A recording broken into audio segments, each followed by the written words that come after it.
What's up, tribe? How you guys doing? Go ahead and hit that subscribe button, and I hope you like this video. So let's go ahead and get into this. The Real Housewives of Potomac, Season 9, Episode 7. Season 9, Episode 7 review. So let's go ahead and get into it. So first of all, child, we are back from Lake Norman, okay? And I'm going to just go on and tell you now that I don't really have a whole lot for this first scene, because this first scene is Stacy and TJ down to Stacy's apartment, painting each other pictures, talking about, you know, all the things they can do other than have sex. Now, like I told y'all before, I have absolutely no issue and no problem with a grown couple saying they're going to be monogamous, whatever their reasons are. And I don't like the fact that this has turned into a whole storyline. But let me tell you what I like even less. What I like even less is the undertones of why it's a storyline. Because let's go ahead and be clear. This is a storyline because people are alluding to why TJ don't want to have relations with Stacy. And it ain't because he Christian.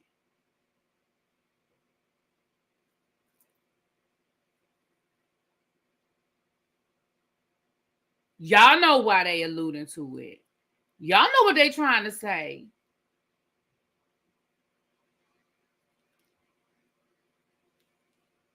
But moving right along, there really wasn't a whole lot there. And like I said, I hate the fact that this has become a whole storyline. And honestly, the reason why it's a storyline too. So moving right along, Ashley, Gizelle, and Karen, they meet down to Ashley's house. And well, Chuck, you know, Chuck said, I'm not alluding, I'm a spade carving out a spade. But you know what? You can. You see what I'm saying, Chuck? You can. But I don't like the fact, for me personally, I just don't like it because we know that that's why it's the storyline. And, you know, it is what it is. Ain't my business. Listen, if you like it, I love it. Ain't my business. But we have Karen, Ashley, and Gizelle meeting down to Ashley's house. And for real, they, once again, I feel like we ain't talking about nothing but Karen. And they keep talking about, she's just deflecting. What else do y'all want this woman to say? She done told you she can't talk about the accident. She can't, see, y'all want her to do something that is, and I know I've said this, y'all. I know I'm repeating myself. But y'all want her to do something that is contrary to what is in her best interest to do. Meaning, y'all want her to admit that she was wrong. Y'all want her to admit that she was drunk. Y'all want her to admit that she needs help. She cannot do any of those things on a public platform. Why? Because her ass ain't trying to go to jail. Like, y'all act like y'all don't understand why she can't give you that. Now, privately, maybe Karen is dealing with something. Privately, maybe Karen does need to go to rehab. And I'm going to be honest with you, there might be a plea deal in the works, and that might be part of the plea deal. She may agree to go to some sort of rehabilitation in exchange for not going to jail. So it's like, I don't understand why this is episode 7, I think. Literally 5 out of these episodes has been about Karen and getting Karen to try to admit to something that y'all already know she can't admit to. I get it that to a certain extent, we knew when this happened last year, we knew this was going to be Karen's storyline. I got it. We get it. This is Karen's storyline this season. But there's really nothing more she can add to this, especially not before she even go to court. She ain't been to court yet. And y'all want her to be talking about going to rehab and shit. Like, she cannot talk about it. So at this point, y'all talking about some, when she deflects on Tamia, Karen's just deflecting. Absolutely, she's deflecting. And she wasn't wrong for deflecting on Mia because Mia was the one coming for her. And Mia, you got a whole opioid addiction situation. And can I say something? Because I'm at the point in this situation with Mia that I don't believe nothing that come out her mouth. I don't even believe she had no opioid addiction at this point. You know why I don't believe she had no opioid addiction? Because she admitted to having one as she was out here endorsing the joint chiropractic and trying to tell people all the great things about getting into going to a is it a chiropractionist? what's the proper term? But going to a clinic, the joint. So she was out here endorsing the joint and trying to convince people why they should be coming to the joint.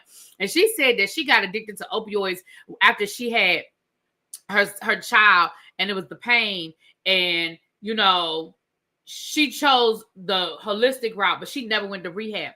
Girl, I don't know, y'all. It just don't sound right to me. Now, I understand that everybody that does drugs does not end up on the corner, you know, fiending, rolling around in a ball. Like, I understand that there are levels to this. And I understand that there is such thing as a functioning drug addict. Like, I get that. I have known people who have been drug addicts their whole life and got up and went to work every day. You know what I mean? So I get it. But something about when Mia told that story later on in this episode, it just did not ring true for me. It just did not ring true for me. Actually, on Watch What Happens Live, I said it sounded like Mia was saying she overdosed once. It was an accident, but it was not an addiction type of thing.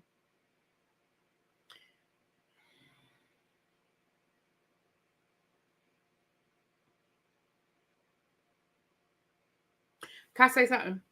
Right here.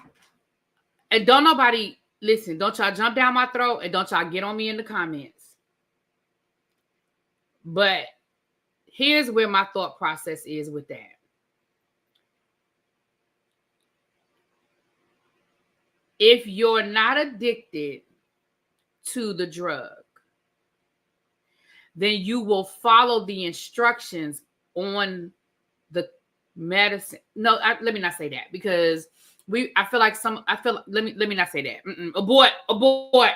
Erase that. Erase what I was getting ready to say. Erase it. Don't nobody put nothing in the comments about what you thought I was getting ready to say, because I erased it. I ain't say it. I'm not going to go down that road. All I'm going to say is, Mia, I don't believe you, because I don't believe nothing that come out of Mia's mouth. At this point, I don't even believe her name Mia.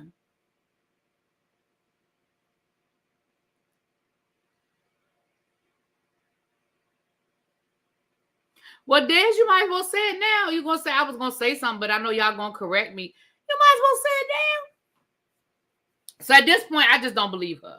You know, you overdosed one time, but you were never addicted, and you didn't go to rehab, yet you wanted to find a more holistic way to deal with the pain, and that's when you started going to a chiropractor, and then that parlayed you into wanting to own one.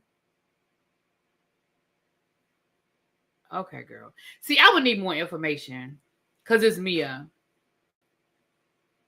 It's Mia. So I would just need more information. I just can't believe nothing come out her mouth. I'm just going to tell y'all the truth. I don't believe nothing come out that lady's mouth.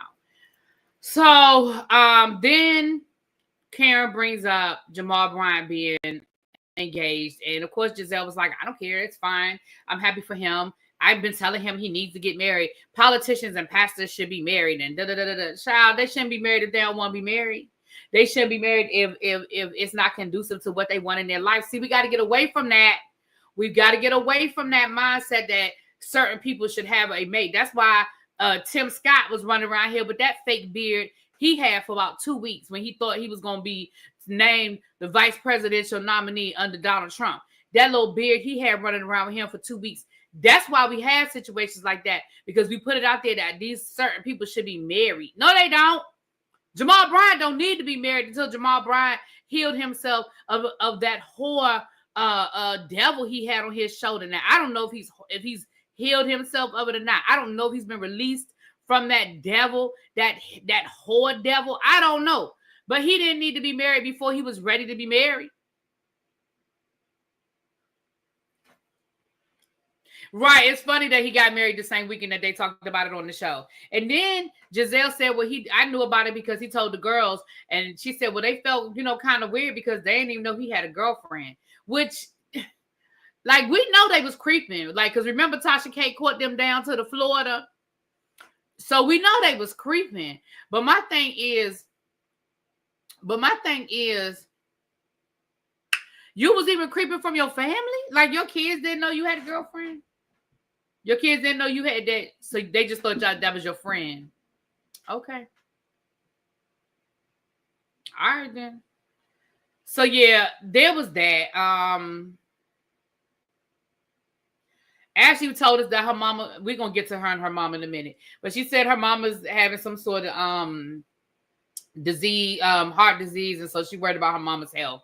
Child, Chuck, y'all got me shook. I was just going to say, how do you overdose on accident? But I know it's possible. I just don't think the accident. See, that's kind of the road I was getting ready to go down. So I understand why you stopped, because that's why I stopped, right? Because I don't even feel like dealing with the people in the comments trying to correct me and tell me about their sister, cousin, uncle who did it, and their mama, sister, brother who did it. You know what I mean?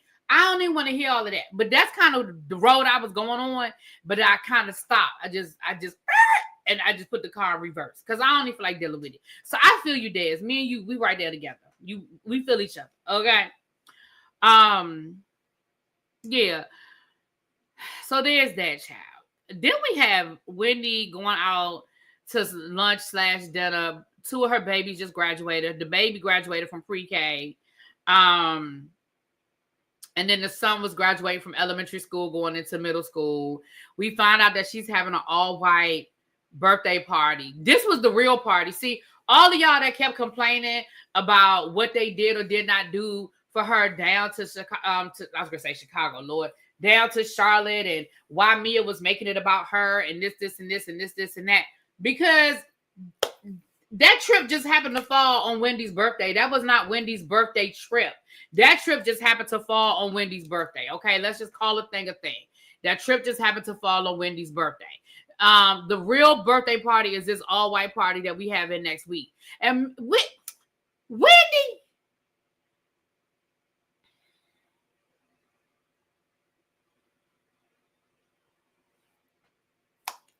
Wendy,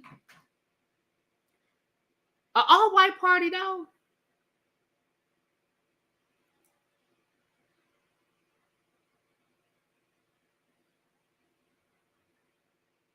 We're not done with these. We're not done with all white, all black. Now they want to do red parties. Now they want to do. We're not done with these parties. Wendy, you really having an all-white party, girl?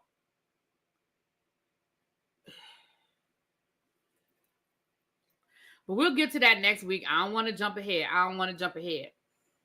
And is it me, or do y'all, or is it me, or do I feel like, because Wendy ordered the escargot down to this restaurant, and then she showed us how much her 4-year-old, 3-year-old daughter loves escargot. Is it me, or do I feel like Wendy was like flexing and trying to make a point about how, I mean, I feel like was she trying to tell us how cultured her family is, that they like to eat snails or something? Like her daughter loves snails. Like, was that what that was about? Because I really feel like Wendy went way out of her way to keep bringing up this escargot and how much, girl, we don't give a damn.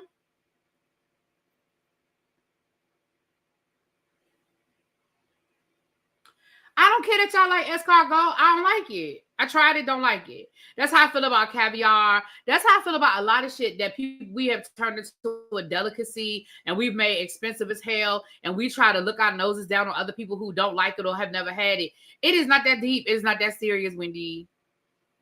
I don't know. I felt some kind of way about that. Moving right along.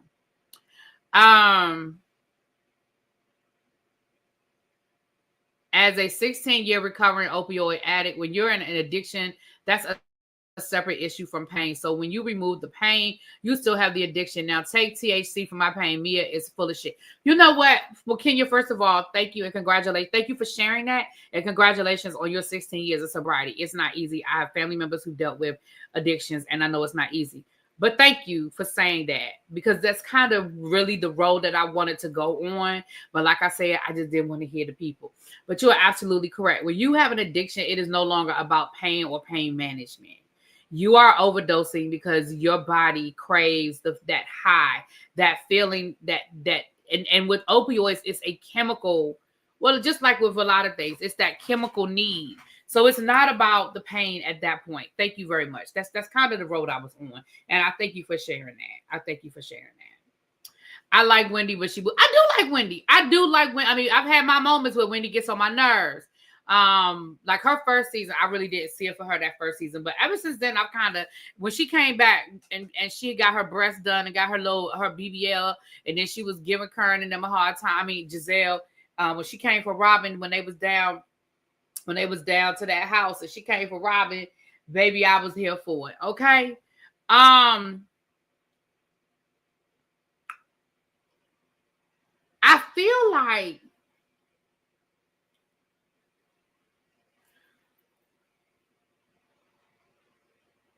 excuse me. I feel like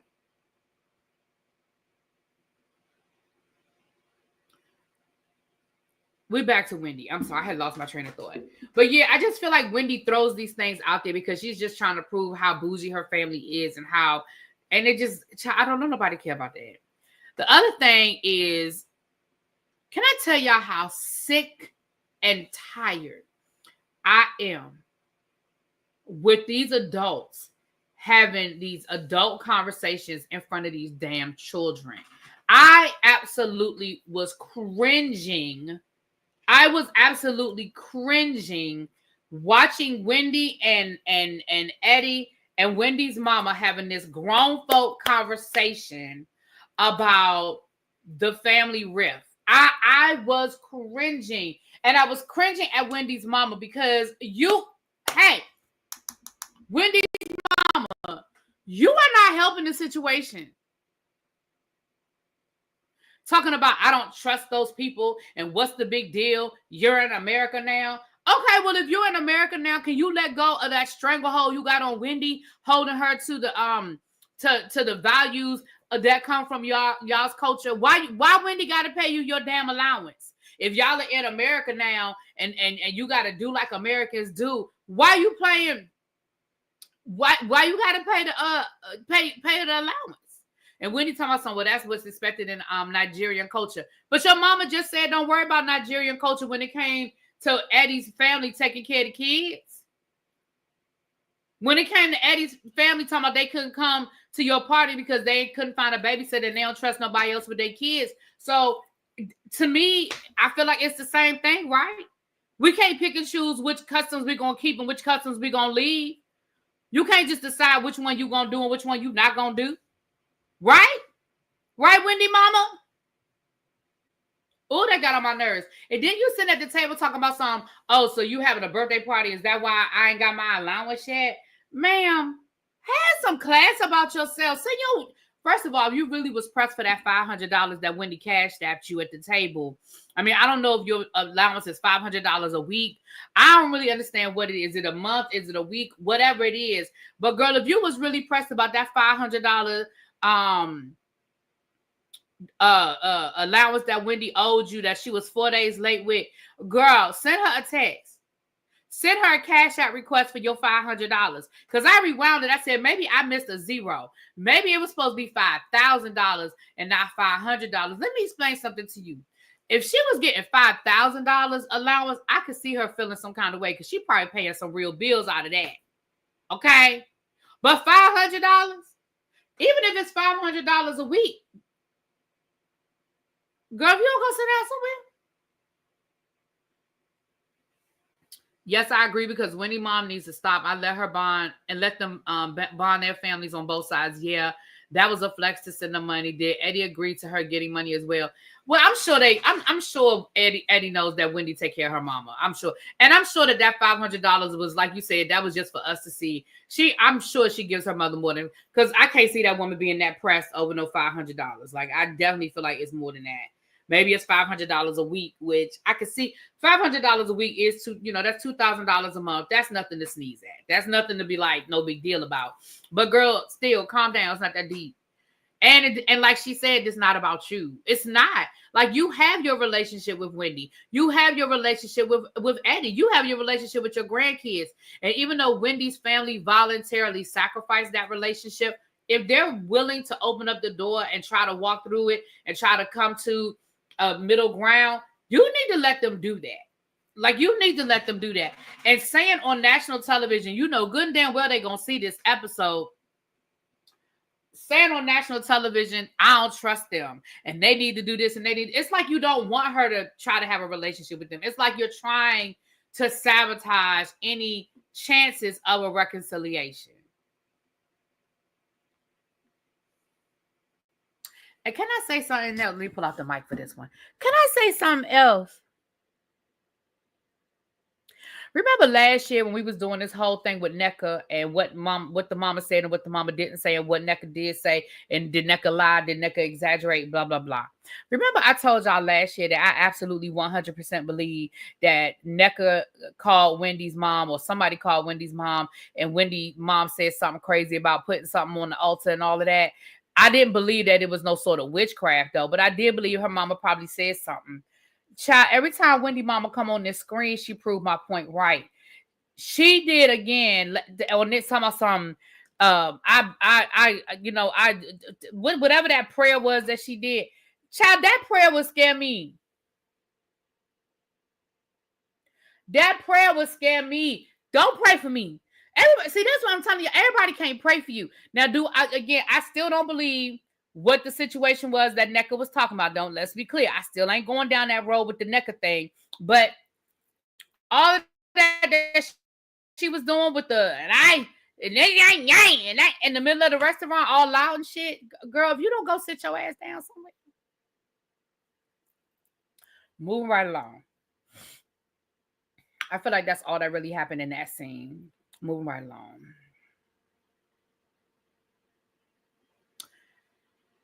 Then we have Ashley in that GNC tank top that you the only person that have one because it ain't even on the website no more.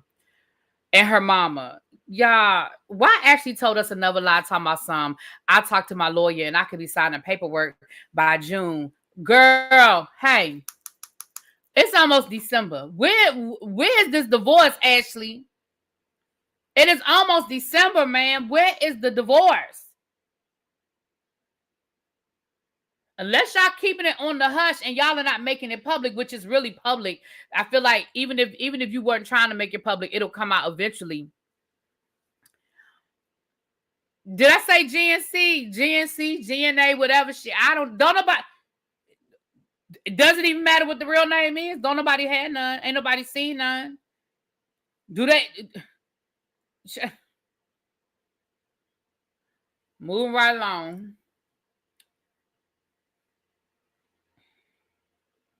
So then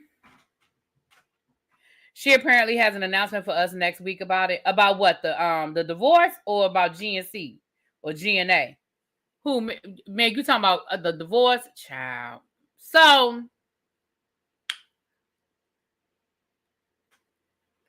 then we got to talking about her mama and her mama's health and stuff.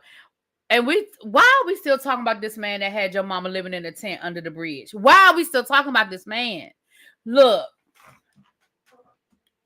your mama has been with this man for 20 years. She not going nowhere. He not going nowhere. He knows she not going nowhere. She knows she not going nowhere. And whatever bills need to be paid, bills just gonna have to get paid. And now that Michael ain't paying your mama's bills no more, and she got to work 12-hour days to make her ends meet, baby, that is the bed that she made. That is the bed that she made, and she just gonna have to lie in it. She chose that. And if she want to be with that man, just like you was gonna be with Michael, she was gonna be with that man. It ain't nothing we could do to change that. She gonna be with that man. So I don't understand why we still talking about it. She not going nowhere, Ashley. If she was gonna leave that man, she'd have left that man when she had Michael paying her bills, and she didn't need to worry about how she was gonna get the bills paid. Okay. I was like, are we talking about this man? Why are we talking about this man? We ain't never even seen that man. All these years, we've never even seen him. Anyway.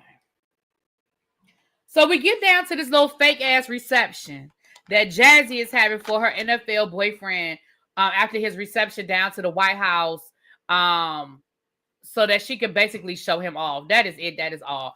All this was an opportunity for you to prove to us that he really exists. Because let's be clear, it was about 2 football players in that whole reception. Your boyfriend and that dude that they showed us on camera. Where was the other Kansas City Chiefs players? Where was the rest of the team? That room was supposed to be full. That room was supposed to be like, Oh, wait a minute. Excuse me. Wait a minute. I'm sorry. Can you hand me a drink? Excuse me. That room was supposed to be full. A full football team plus coaching staff plus support staff, and you got 3 people roaming around that room that look like they played for the Kansas City Chiefs. Girl, stop playing. Now they were down to the Willard. The Willard is a really nice spot. You coming here to DC and you want a little shishi place to go hang out. It's right down there by the White House. My cousin used to be the head of HR down there, and I had another cousin that worked on the security team down there. It is a nice little location, okay? It is. And it ain't cheap. So he paid a little change. Now he did pay a little change to have that little reception, okay? But let's be clear. When you talk about a football team plus a coaching staff plus the support staff, first of all of them get invited to the White House, right? So explain to me why y'all only had like 2 people from the team on there. We're talking about at least, and I'm not exaggerating, so for my football people, if I'm exaggerating, go on and correct me. We're talking about at least 50 to 60 people was down to the White House. And that's on the conservative estimation, okay? That is the conservative estimation that was about 50 to 60 people. I got you, Nicole, boo. I got you. Yeah, the Nigerians do pray differently. I got you, boo.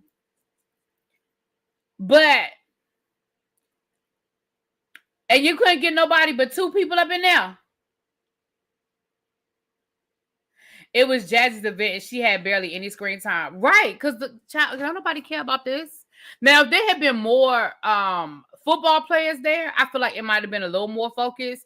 But the fact that, and let's be clear, did I expect to see Travis Kelce? No. Did I expect to see Patrick Mahomes? No. But damn, you couldn't even get like the offensive line to show up. Special teams.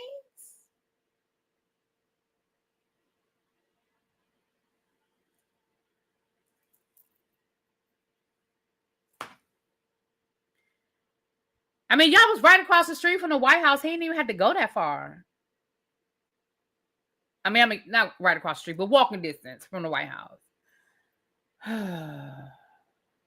Right, the back up. Like the people that never even saw no playing time. Anyway, so moving right along. So TJ, so everybody has their significant other. So we get to see TJ again. And again, we get the little undercurrent snide comments about why they not having sex. Child, I told y'all I don't care. We get to see Ink.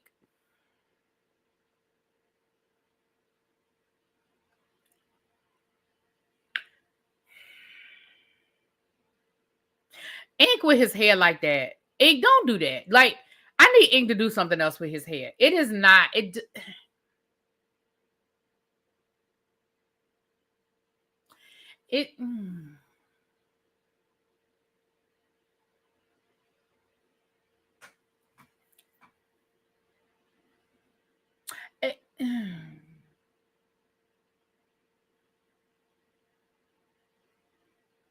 Y'all remember, I can't remember what it was. It was a cartoon back in the day. Xavier, you probably remember. It was a cartoon, and I'm trying to remember if it was a real cartoon or if it was like a spoof of a cartoon, and it used to come on something else. I really don't remember.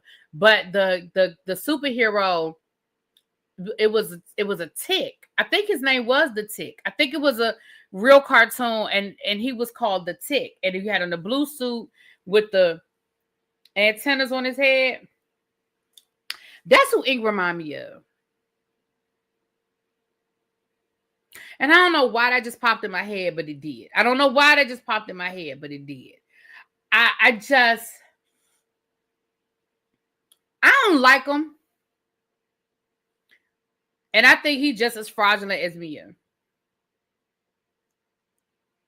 I don't trust people who don't take their glasses off indoors. Ooh.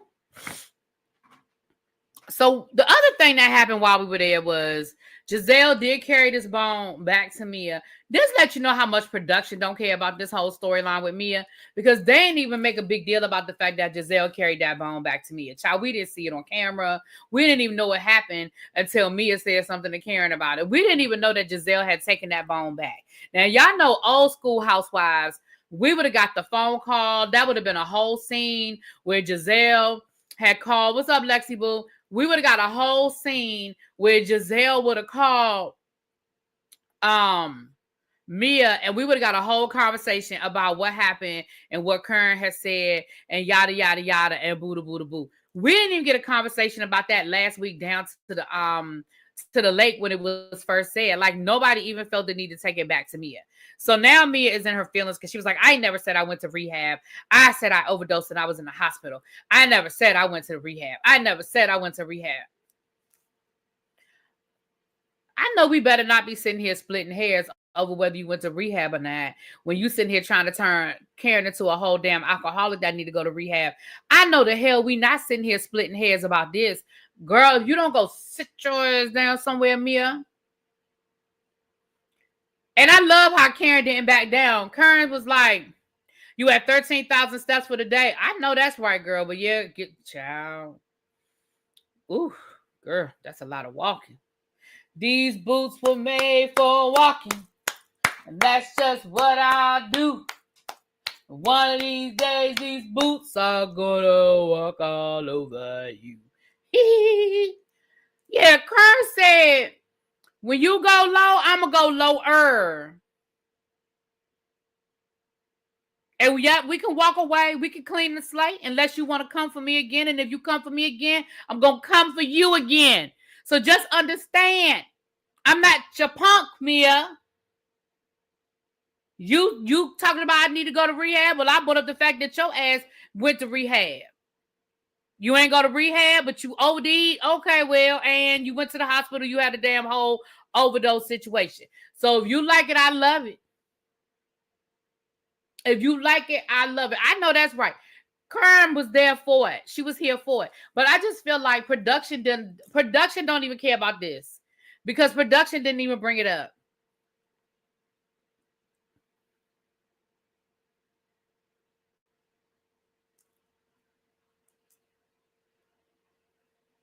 So that was pretty much all. I mean, I can't even, child, that was pretty much all of that. Was that Karen let me know, if you go low, I'm going lower.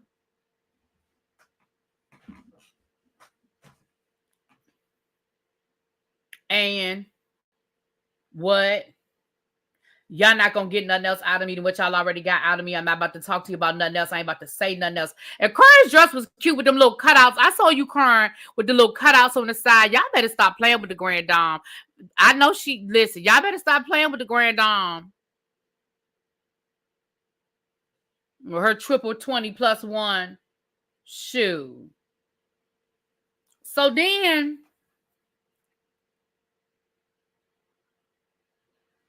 we see Karen meet with her nephew. Now, I'm going to be honest with you. I feel like this is probably the most sincere conversation we have had with her as it relates to this accident. We found out that her cousin was actually on the phone with her when the accident happened. And it does sound like something else was going on. She alluded to something happened and how that was a really hard day and that she's been really stressed out. And she did talk to her. Was it her nephew or her cousin? I thought he was her cousin, but maybe he was her nephew.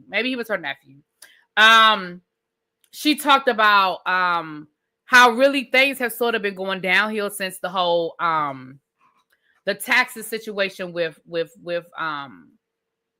Ray, and with the taxes, and then her parents and having to sort of take on, and them having to downsize and sell the house. And here's the reality of the situation. And I'm not defending Karen because again, I feel like you have too much money and too many resources that if you were drinking, you didn't need to be behind the wheel of a car. You could have got home safely, and you could have hurt some other people as well. So I'm going to put a pin in that. So please don't nobody come at me like I'm defending Karen.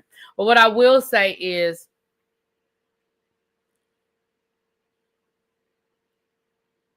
What we don't know is really, like, we know the television version of what happened with Ray and those taxes and how that really played on their marriage and on Karen. But we really don't know the day-to-day of how bad that was and how hard that was. Like, we really don't know, like, okay, they had to sell their home to pay this tax bill. Karen had to, like, amp up her income. And like she said, that she, went into, like, her trust to pay that off, which I believe Karen had money. I don't believe that Karen had as much money as Ray had, but I think because over the years Karen did not have to spend a lot of her own money, I do believe Karen had money. And between Karen picking up her business, I know y'all make fun of the candles and her, LaDom and everything, but LaDom was making money, her paycheck from the show and whatever else that came along with that. I do think that probably played a lot on the stress, the age difference. Like Funky Didn't even say, you're going to pay on the front end or you're going to pay on the back end. When these young women date these older men, it's cute when you in your 20s and they in their 40s, but it ain't so cute anymore when you in your 60s and they in their 80s. You know what I'm saying? And it does make a difference. And so, again, I'm not defending her poor decision, or even if she does need help and needs to go to rehab. I'm not defending any of that, but I do think that that's legitimate. I do think it's legitimate. Yeah, she had a wig line. Yep, she did, Chuck. At one point in time, she had a wig line. So I do feel like there's some legitimacy in that, saying, look, these last couple of years have been hard. And it's been hard on my marriage. And it's been hard because, listen, they tell people all the time, the biggest problems in marriages, statistically, is about money. And let's not talk about an ego. Let's not talk about Ray and his ego. You the man, you paying all the bills, you got all this money, you living this grand life, and you run into this roadblock, and your wife got it. The wife that you've been taking care of for the last 20 years got to get you out of it, got to come and take care of you. I mean, I think there's some legitimacy to that conversation. And it sounds like something specific happened that day. It sounds like something very specific. And Karen said she couldn't talk about it.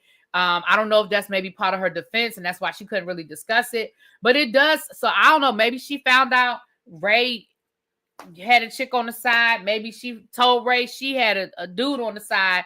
Maybe they just had a really bad argument. Maybe, like, it could be a lot of things. But she was on the phone with her cousin the day, like, literally when the accident happened. He heard the accident. And I can only imagine. I mean, he immediately started crying, because I can only imagine being on the phone with somebody and literally listening to an accident that was so bad that Karen hit a tree and totaled her car. I can only imagine the sound he heard, the screaming. I'm sure Karen was quiet or whatever the situation was. I'm sure that was trauma for him as well. You know what I mean? I'm sure that there was some trauma for him as well. So yeah, I can only imagine. I can only imagine that was just a lot.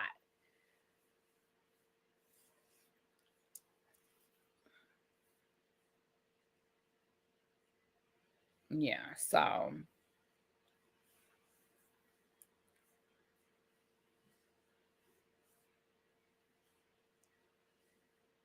all right. Let's get into this. Okay. Not maybe Ray stopped Blue Eyes check.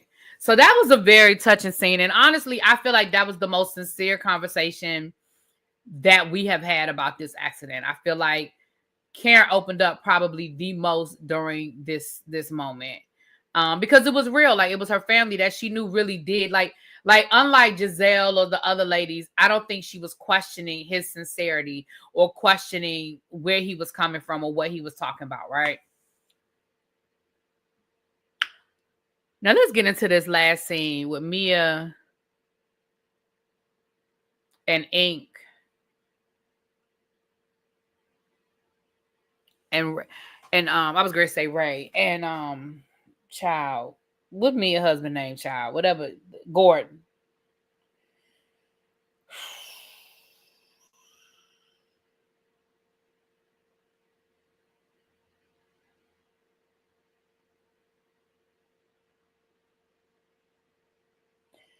I don't even know where to start with this conversation. First of all, can I start with this? Gordon looks good. Gordon definitely looks healthier than he did last season. Last season, he looks like he's losing weight. He looks like his skin is clear. He looks better than he did last year. Last year, he was sort of looking like a bum, you know? He was looking really bad. He was looking sort of like a bum. So he looks better. He definitely looks better. Number two,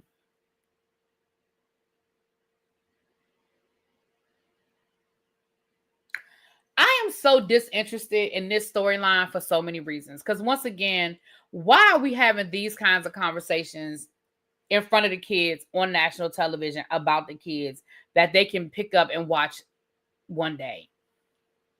So Gordon drops another bomb. Now, y'all know Gordon is good for telling me his secrets, right?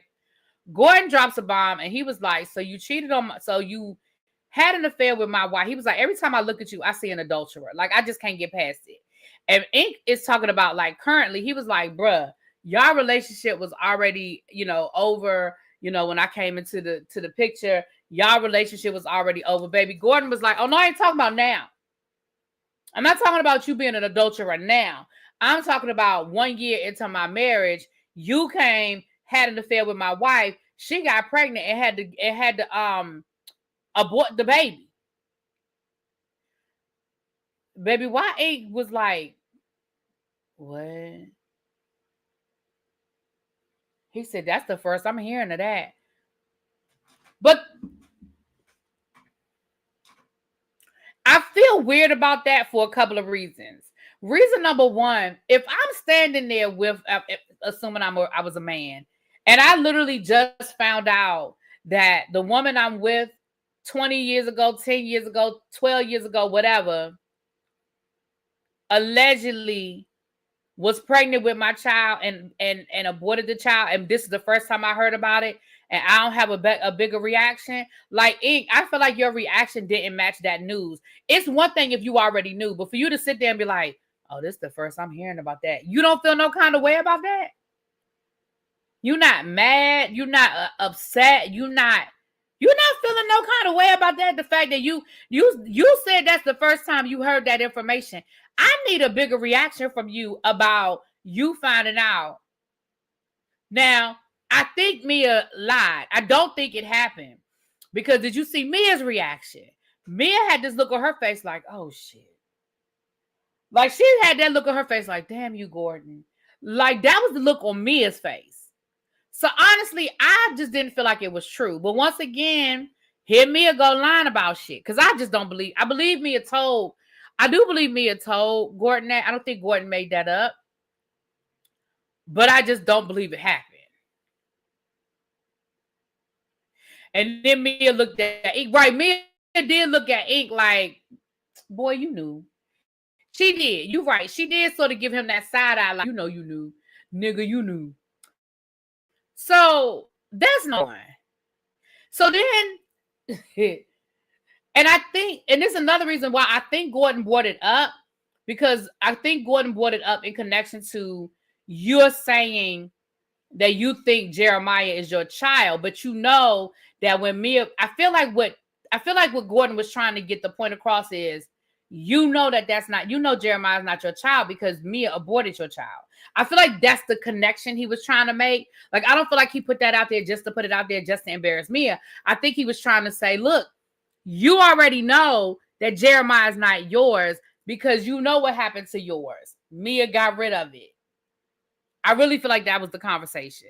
So then when Ink was like, oh, well, I didn't know anything about it. So then Gordon was like, oh, so you're a 2-time adulterer. So you didn't just have an affair with my wife once. You had 2 affairs. For you to think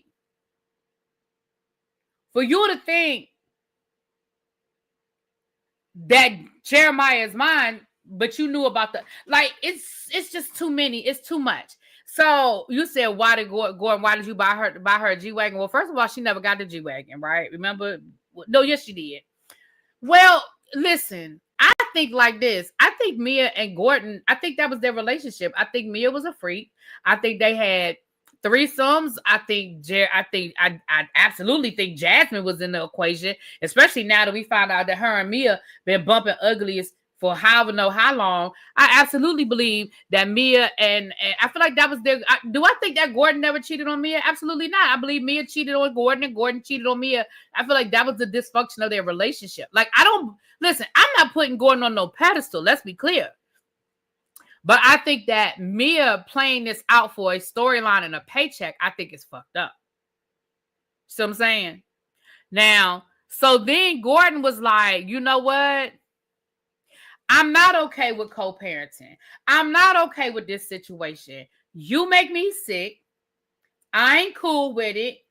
And I'm done. And he walks out the damn apartment. Listen, he absolutely did Black Empress. Gordon went off script. Gordon was like, yeah, I'm not doing this. Like, this storyline you want me to go along with, and you want to act like we this one big happy co-parenting family. And you can see it all over Mia's face. It was written all over Mia's face that Gordon was not following the script. Like, you could see in this whole scene, you could tell that conversation was supposed to go one way, and Gordon took it in a whole different direction. Absolutely. That conversation was supposed to be about how great life is and how they're co-parenting so well and how things are going so well. That's what that conversation was supposed to be. And Gordon was like, nope, not doing it. It ain't going well. I don't like it. And it's some bullshit. And I ain't playing nice. And I'm going to drop this bomb and I'm going to take my happy ass down the hall to my own apartment. That's exactly what that was.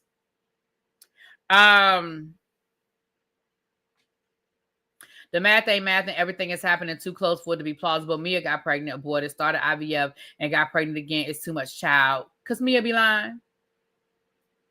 Gordon didn't want to film with Ink. I just don't think he's cool with this storyline. I honestly, I don't.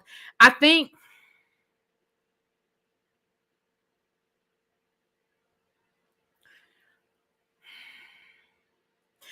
there are a variety of reasons why Gordon went along with this storyline at one point in time. One being he was still trying to work things out with his family. And let's be clear. At one point in time, they were relying on Mia's paycheck, and Mia needed to keep her job. So I feel like they had to come up with this storyline so Mia would keep her job, right? But now that Gordon and his family have worked it out, and Gordon and his family have cleared the air, I think Gordon is good now financially. I don't think he needs Mia. I don't think he needs Mia's money. I don't think he cares if Mia keeps his job. And that's the truth. There may even be a part of her there may even be a part of him that doesn't want Mia to keep the job because maybe he does feel like Mia will have to come back and need him again. That's just how I feel about it. I think that they concocted all of this bullshit when they were desperate for Mia to keep her job. That's just how I feel about it.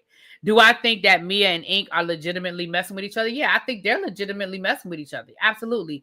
I think that part of this is legitimate, right? Like, they really are in this relationship.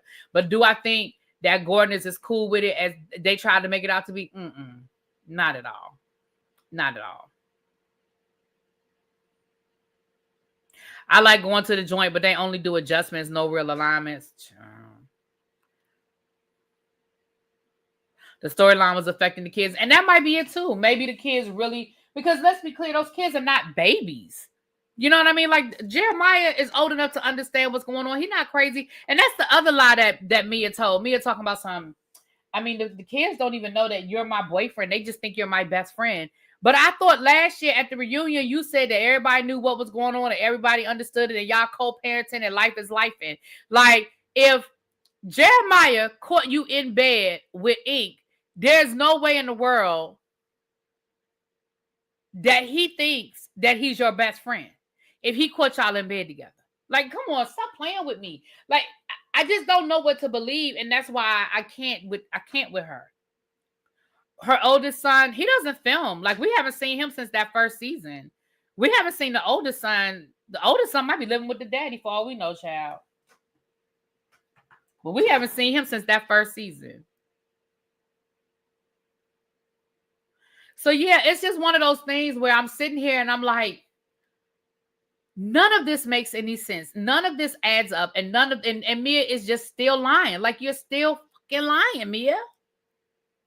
Still lying.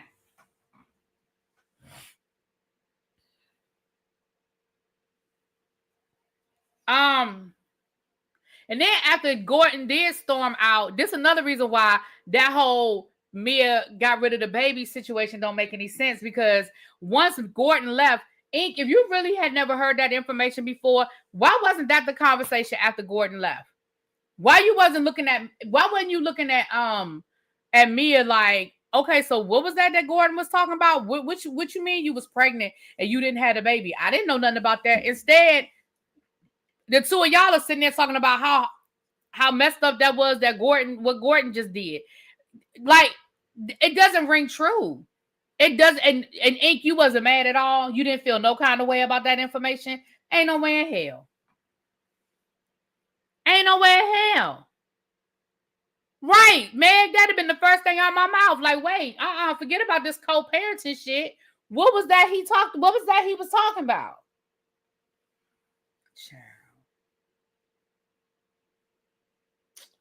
Anyway, y'all, that was the episode. Don't forget tomorrow night, the Whether You Like It or Not panel. We will be on Giving You the Real Tea's channel. Y'all know I will share. If y'all are not subscribed to Terrence, Giving You the Real Tea, I'll be sharing it on my community wall. Y'all make me, Lord. Y'all make sure y'all meet me over there at 8:30 Eastern Standard Time. And y'all know we're going to have some things to say, honey. I think Ink told Mia to get it. Don't mess up the money. Ink knew, so he lied. Yeah, I think either Ink knew or Ink knew that it was a lie. Like, he knew that Mia told that lie. Like, either one of the two things. Either Ink knew about it and that's why he wasn't surprised, or he knew that Mia had told that lie. And maybe that's why he thinks Jeremiah is I don't know. But Gordon said, so you think Jeremiah is yours? And he was like, yeah, you know that. You know that's what I think. See, I don't like it. I mean, I know we done already had that conversation. It is what it is. But yeah, I don't like it. I just don't like it. You know, but Mia, you willing to sacrifice your kids for this relation, for this? Okay, girl. All right, then.